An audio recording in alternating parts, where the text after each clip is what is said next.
Aztec two-step has been around for 50 years. Founded by Rex Fowler, it's now Aztec two-step 2.0.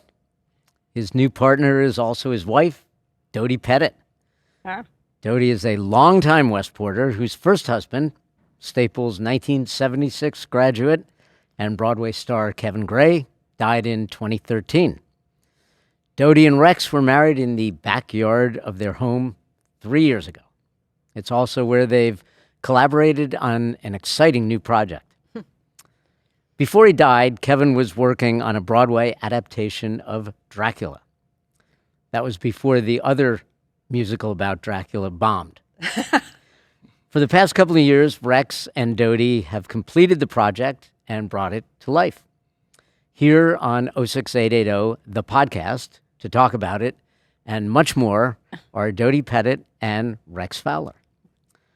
So Dodie, 2 minutes or less, what can you tell us about Dracula? Well, you just gave a wonderful summary of it, so I don't have to go over everything you just said, which was great and perfect.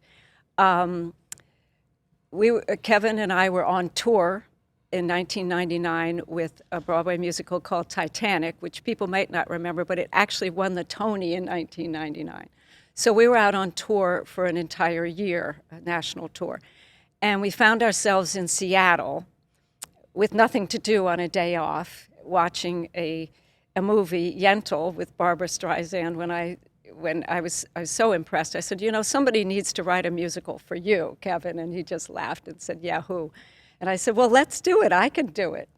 And after wrangling around, we bought the book, read the book, and we challenged each other to do it. And we fell into a year's worth of writing. Subsequently, we had a couple of readings of it, one here at Bedford Middle School, sponsored by the Westport Historical Society. And then we actually had a full production of it, a small one, up at Stonington Opera House in Stonington, Maine, which was, I guess you'd say, our world premiere. But it had a teeny little orchestra, and I was just so frustrated. I wished, it needed a big orchestra. As you said, we were dead in the water to go to Broadway because another composer, at exactly the same time, what are the odds of that, took his musical to Broadway, which did bomb, but no other producer would read it or even consider it at that point. The idea was kind of poison at that point.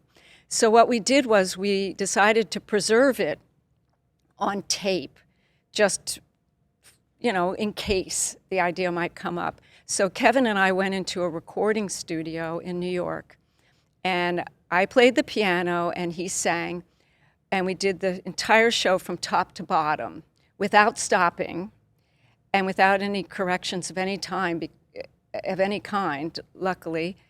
And we preserved it all on tape, and it just sat there for many years.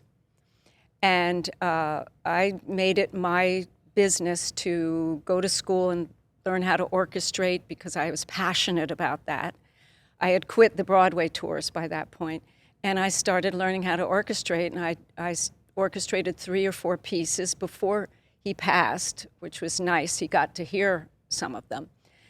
And then after he passed, I didn't do anything for many years. And then I picked it up again somewhere around 2015 and started working on it again. It took all this time. It's a 2 hour and 15-minute show. So it took all this time to just fill in.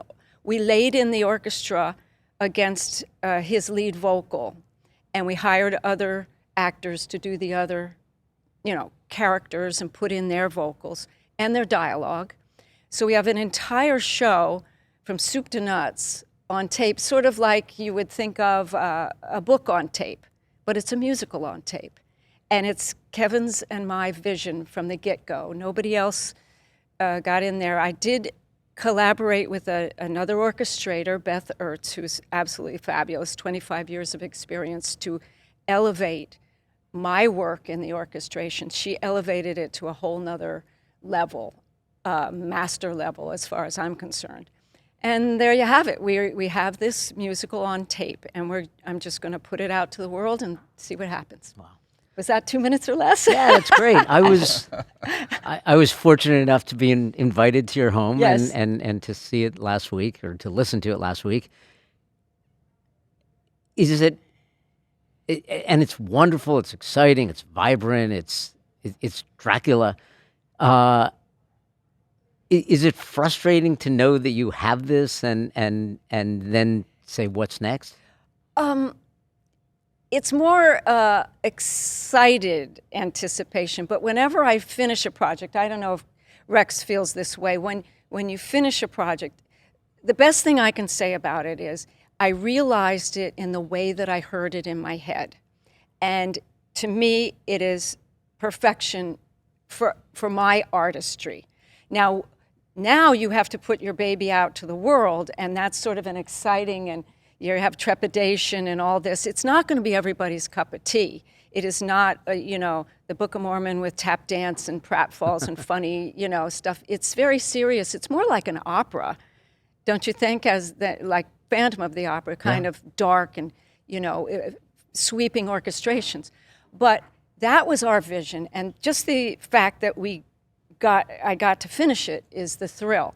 Now, what happens from here, I don't know. I have to let go people who could maybe want to change it in different ways and stuff, but at least I have what Kevin and I visualized and heard in our heads. And this is a theatrical community. I mean, hopefully there are people out there who, whether they're producers or whatever, or want to say, listen, I'm interested. Well, yeah. I mean, if anybody out there has $20 million and wants, maybe we could go to Cirque du Soleil and have them produce it. I'm all in. Wouldn't that be fun? Yeah, that would work. I'd love to see it on its feet. It's not meant to. If you're driving in a car or something like a book on tape, it's perfect for that. But otherwise, you would have wanted to see the actors in front of you, wouldn't you have? I'm a visual person. Yeah. Yeah. Yeah. You would have wanted to, but this is what we have now. Yeah. So hopefully we'll Could get I it on ask feet. you Now why you can take why over. Dracula? You had this vision. You wanted to write him a musical. Why Dracula? Well, because Kevin had the acting colors of being very passionate, very scary as the Phantom. He had done Jekyll and Hyde. He had done all these musicals that were, and I had seen him in Miss Saigon, which is a dark, troubled character. So I knew he could do these very bombastic character, and he had this huge operatic voice. Plus, I was a fan of Dracula. I saw Frank Langella in Dracula on Broadway, which it was a play, and I thought it was fabulous. And I also saw the movie with Frank Langella, who was my favorite Dracula, if he's out there listening. And I was just fascinated with it, but I said, let's do it as a musical because you, Kevin, would be perfect for the part. And but nobody had written it that we knew of until all of a sudden we found out. Yeah. But I thought he was perfect for the role. And Rex, you were along for the Dracula ride? Well, Dodie and I met in '79 on one of my record sessions in New York City. And she was brought in to play lead guitar, and then she ended up singing some background vocals on most of the songs. So when we reconnected many years later, I was very taken by the fact that not only could she kill on an electric guitar, but she was also a ballerina. And I had always loved ballet, and I'd never met a real-life ballerina. So I was like, oh, my God, a ballerina. So when we reconnected, we bumped into each other occasionally over the years, as friends and whatnot. And but when we reconnected, I said, well, and I had asked her on the very first time I met you, what kind of music do you write? Because she was writing and composing, and it was more like blues or pop or. You even wrote a disco song for Vicky Sue Vicky Roberts. Sue Roberts, and it was on her big Years ago. million-selling record, so that was great. But so I was so when I bumped it when I went over to her house, I had moved to Bridgeport by that time, and so she invited me over, and I said, "Well, play me something you've been working on," and she played eternity that by her and Kevin. And you know that expression next to torture, art persuades fastest? Well, I mean, 6 months later, I proposed marriage to her. I was so blown away by this piece. I literally had no breath to comment on it when it was finished. It was startlingly brilliant and amazing. So after that, then I got my very phone involved. rang a lot. What? You texted me a lot after that. Yes, I did. Yes. But after that, I got really involved in terms of like being a champion for her and you know, imploring her to you know, get this thing done. This is just so good. This has got to be seen. I expect it to go to Broadway. Yeah. So once in a while, because I am me, I've chimed in a little bit. I suggested that she write a couple of other songs for it. One of them is for the gal Lucy, who I hope I don't give the plot away. No, but everybody she knows. loses her head at some point, because they're trying to distinguish her vampirism, and I guess that's the way you do it: the stake in the heart and the bonk. So I said, if you're going to cut this woman's head off, you got to at least give her a song before she dies. And Dodie didn't want to hear it. Challenged I me. totally get it. It's like, Yeah. she spent at that point 18 years on this thing, and she did, Yeah. but about a week later, I'm walking. He was right.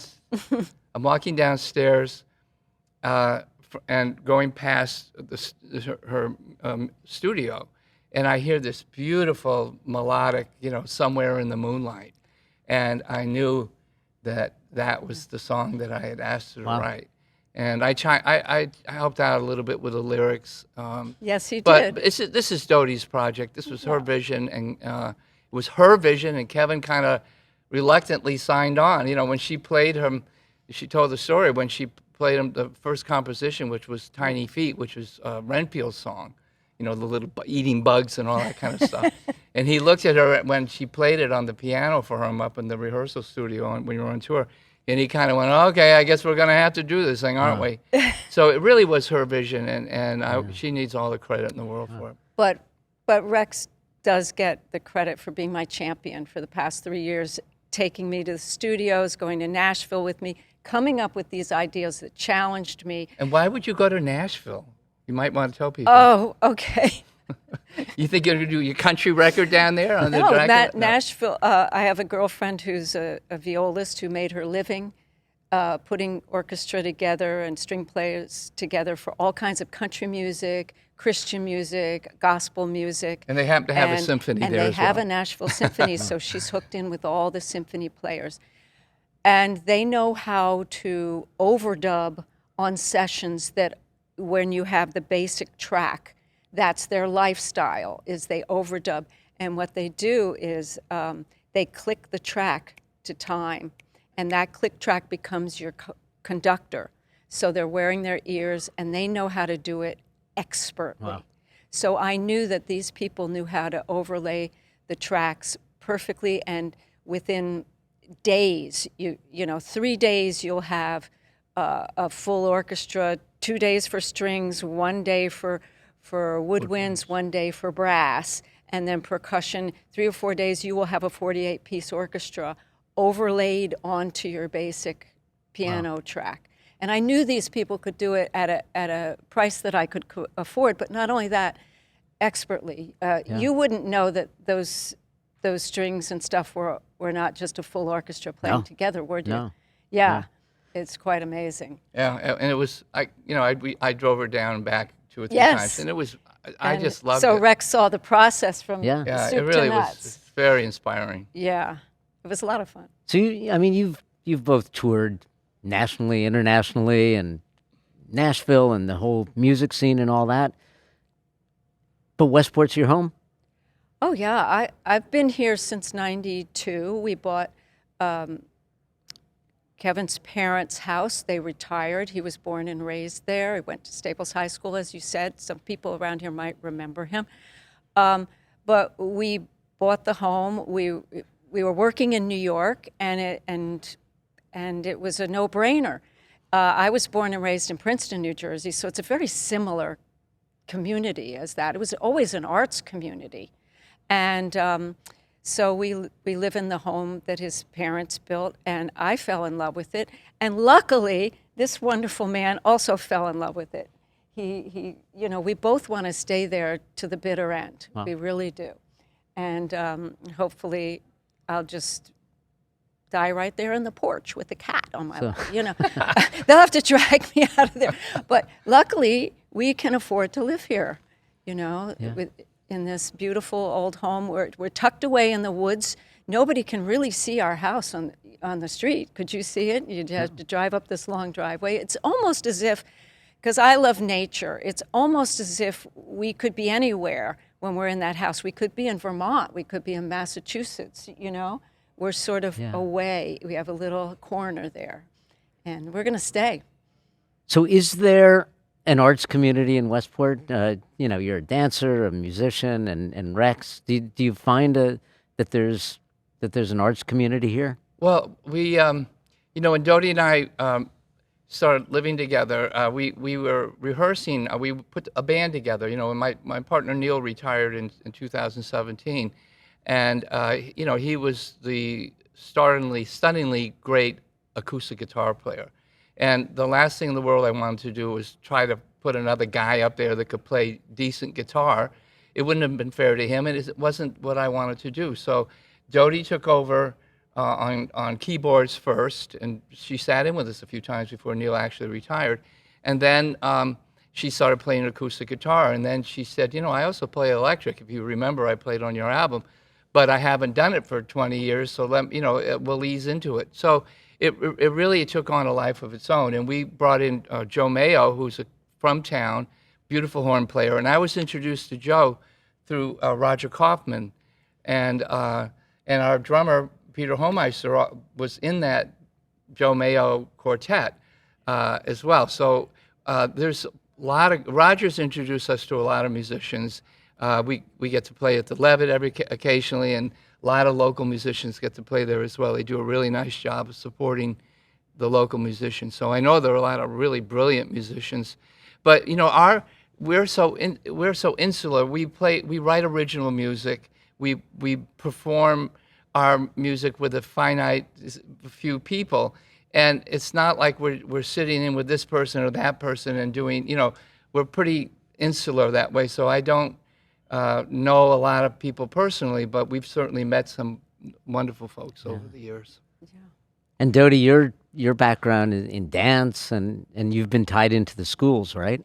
I have. One of the first things I did when I came here was look for a place to take my ballet classes, and I tried out a few places, and I landed up with Elizabeth Gaynor's school in Fairfield called Connecticut Dance School, and she had a fabulous teacher named Alan Woodard who teaches the British RAD method, the Royal Academy of Dance. And I fell in love with him and the school, and I've actually became a member of the board of directors. I've been on that board for about 20 years. I've taught over there occasionally, and I've helped them out with every nutcracker for at least 15 years, coaching and being there. And I have the ultimate respect for Elizabeth, who is, by the way, 93 years old now, and I work out with her. Rex has seen this. I work out with her every week on Pilates, and she can do everything I can do. She's just the most amazing person. And I've also worked at the schools. I've in the after-school programs in their musicals. I've done maybe about 10 different musicals here at Coleytown, at Bedford, with Kevin Slater, and at Staples with the late, great Al Pia. I think I worked his last show together with him. We did Cats there in 2006. It was just so much fun to do Cats there. And and I've also had hundreds of students, vocal students. And one of which I have to brag on is Will Haskell, our current senator. I worked with him, I met him when he was 10 years old.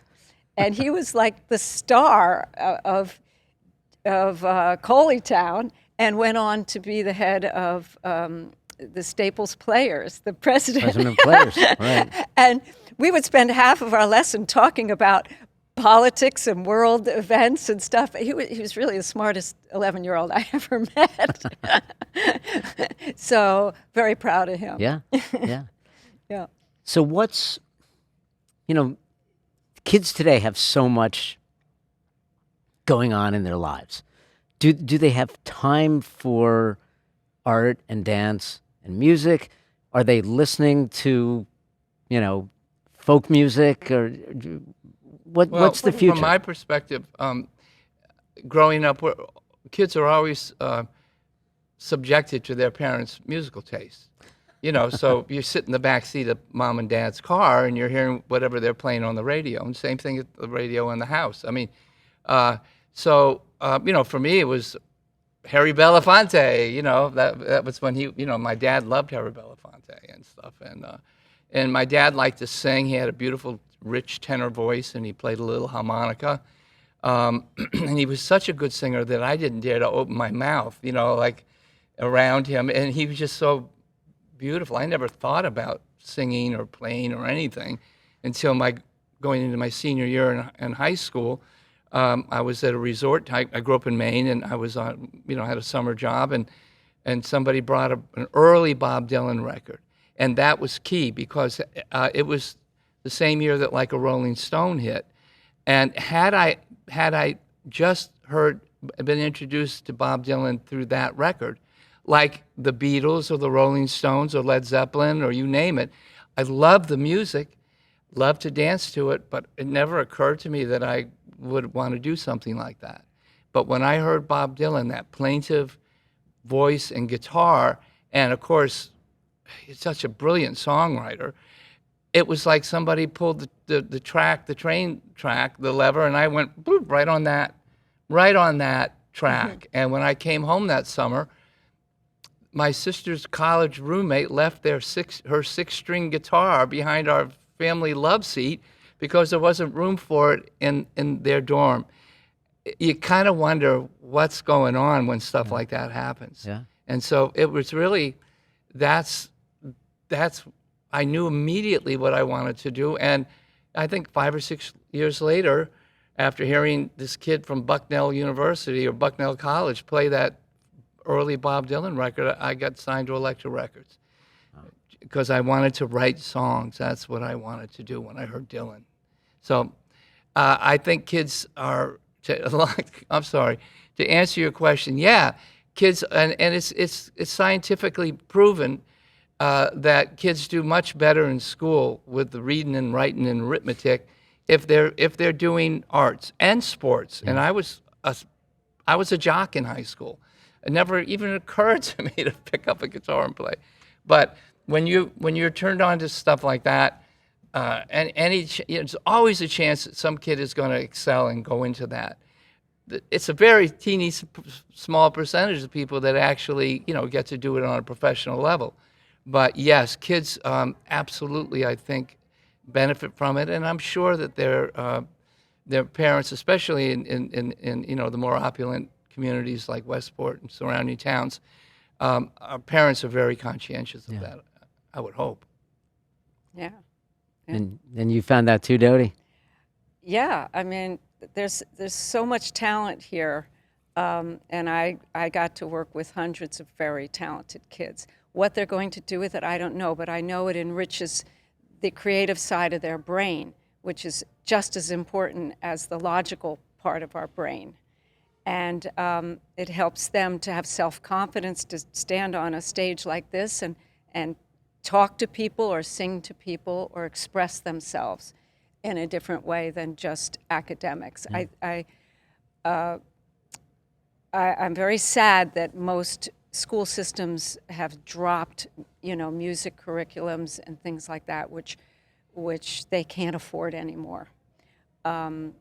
Music is mathematical, as we know. It's all, worked out that way. So it does enhance our brains. And it also takes people inside to think about their own thoughts. Creativity gives you some downtime to actually be quiet and listen to what's going on in your brain rather than all the external stimulus all the time, And I worry that the kids today don't have as much downtime and, quiet time and walking home from school time and stuff like that we used to when we were kids to enhance that creative side of their brain. The sense I get is that Staples, at least, and the Westport schools do understand that. Yes, yes, and that's why it's nice to live here and have worked here. So what's ahead? What's next for both of you? Well, we're gonna work at the business of launching Dracula: The Covenant. That's that the would first be nice. thing. We're thinking about making a kind of a country-oriented record, and maybe going down to Nashville and work with 3 or 4 guys down there or gals, and or both, and recording. We got plenty of songs ready for that, original songs, and that would probably be the next project we do. And if I have any more energy after that, Kevin and I did start writing a Christmas carol, which is half done, because I've never really liked any of the Christmas carols that I've ever seen. Most of them are plays, and they just use the standard Christmas songs.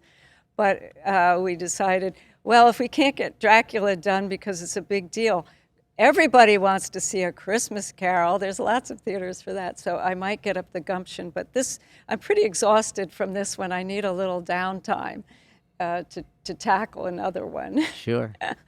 And a Christmas carol you can do every year. That's right. It never gets old. And we can do Dracula every Halloween. That's absolutely we're right. talking about having a Dracula event every Halloween. By the way, speaking of the kids and whatnot, we love your blog. We love it in the Westport News or Times. We read it every week. I don't know why they throw one on in our driveway every week. And I just stumbled on your column, and when you came over, when Jody said that you were going to come over, I was thrilled to be able to get to meet you. I had so much admiration for your work and what you've contributed to the enrichment of this town, and your commentators are spot on. I mean, the fact that kids can't walk to school anymore or ride their bike or have to have their parents meet them at the end of the driveway. They can't walk 3 houses down on a little side street. Come on. I mean, it's just I know I'm sounding like an old geezer, fart, but yes. And I loved your thing about walking up, back and forth, uphill both ways, to and from That school. was I mean, of funny. course, that was always the running joke, and it's just. It's a different world. I hope but it comes around again at some point. Whatever goes around comes around. I think it might. We'll wait till after the apocalypse, and I think things will get back to normal again. Yeah. And hopefully when they're sitting in their the back of their mother's car listening to something with their earbuds, they're listening to Dracula. That would be lovely. Dodie, It's a you good wanted to road show trip. the playbill that you did? Oh, yes, we made a nice little playbill. That camera over there. This is the only picture I actually got of him playing Dracula. There were very few pictures. Wow. Yeah. But anyway, this is our little playbill. We have And the logo, by the way, 7 was done by a local guy, Darius. I forget his last name, but Dodie gave him the components, and he put together this nice. wonderful. They call it not logo. What is it called? When you It's a logo, right? no, it's not. No? Well, I don't know. Maybe it is. It looks great. Yeah, It looks great. It looks great. It really is. Well, we had 7 of our wonderful actors, Friends Equity actors from New York be the co-stars. And these are just wonderful players. And I couldn't ask for any better people to have done this project with me. And by the way, Bob Cuccioli, who people may remember was the very first star of Jekyll and Hyde, and he also starred in Spider-Man on Broadway, directed the actors for this and helped me bring this to fruition. And he was a good friend of Kevin's. He directed Kevin in Jekyll and Hyde. So I have so many people to thank for this project, as well as my great engineer, Butch Jones, who just did a monumental task of mixing all these 32 orchestral tracks together. It sounds great. I was honored to be there and to listen to it, to talk to you both today. And if the technology works, hopefully this will lead into a little bit of Dracula. That will be in the post-production. But Dodie Pettit and Rex Fowler, thank you for being here on Thanks for having 06880, the podcast. Pleasure. This is Transylvania, not England. Our ways are not yours. Together, we will fear nothing!